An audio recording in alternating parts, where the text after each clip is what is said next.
Hello students, welcome to today's class. In this session, we are going to learn about the unified process. It is a most popular object-oriented software development process and it is the foundation for many modern software engineering practices. By end of this session, you will understand its structure, phase and significance in the software development.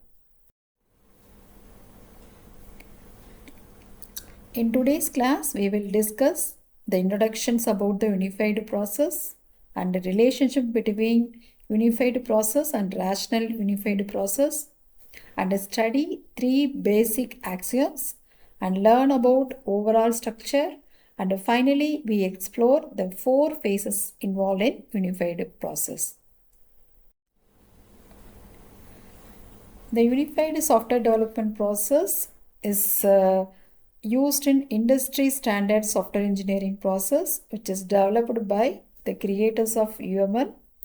It combines several proven software development practices and provide systematic approaches for developing object-oriented system software.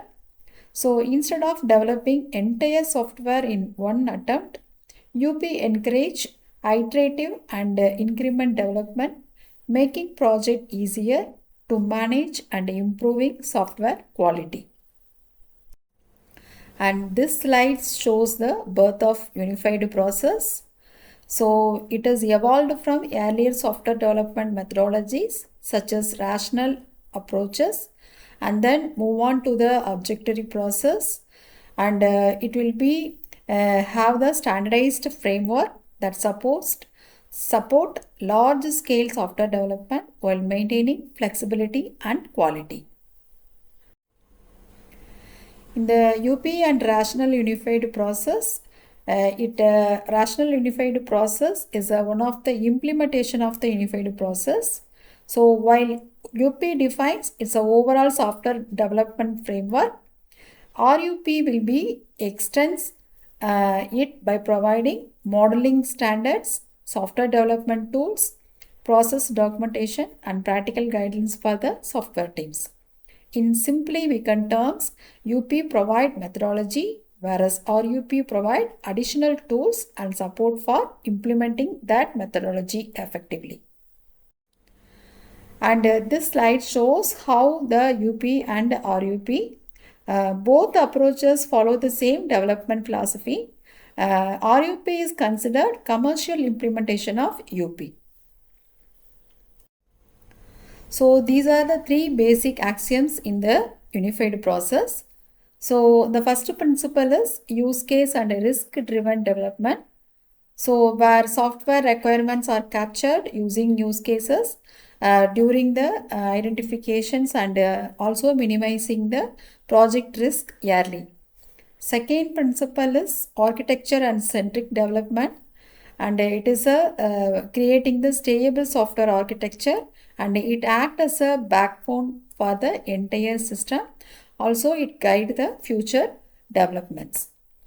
The third principle is iterative and incremental development, whereas the project is divided into smaller iteration. Each iteration delivers a working portion of the software, and it allowing continuous improvement based on customer feedback. So this is the UP structure. So unified process is divided into four phases: inception, elaboration, construction and transition.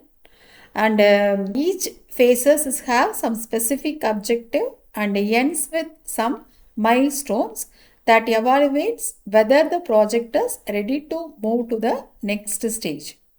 This structured approach helps monitor the project progress and ensures quality throughout the development.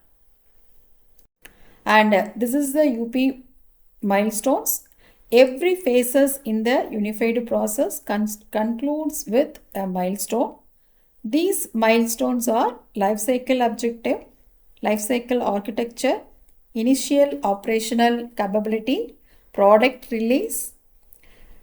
These milestones are held to evaluate project readiness Also, it ensures the development is completed or going on in the according to the plan. So in this slide, different phases require different amounts of effort. During the early phases, more emphasis is placed on requirements analysis and architecture. As the project progress, implementation, testing, development, and customer acceptance receive is a greater attention. And four UP phases, and it should be having the following criteria like goals, focus, and milestones. Every phases is concentrated in these areas. Inception phase. The inception phase is the starting point of the project. The primary goal is determine whether the processed software is technically feasible and economically beneficial. During this phase, the development team capture the basic requirements, defines the project scope, identifying the major risk, and prepares the initial business cases. At the end of this phase, the project should have clear objective before moving to the next stage. Next one is the elaboration phase. So it focuses on refining the requirements and building a stable software architecture. So most functional requirements are captured during this stage and a major technical risk are resolved and a detailed construction plan is prepared here. At the end of this phase, the software architecture should be stable enough to support further development. Next one is a construction phase.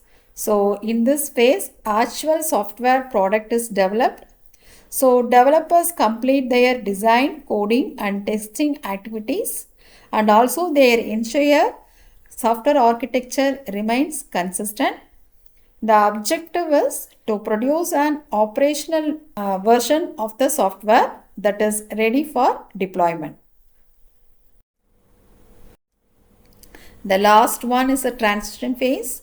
So it delivers the software to the customer. During this phase, defects are identified, beta testing conducted, user manuals are prepared, and a user training is given, and customer feedbacks are collected and incorporated. The project concludes whether the successful release of the software product in this phase. So dear students, summarize the today's section. It introduced unified process, its relationship with rational unified process, the three fundamental axioms and overall structure, and the four phases of the software development. In the classroom, we will explore each phases in greater detail with a suitable example and understand how the unified process is applied in real-world software projects. Thank you, and I look forward to you seeing in the next class.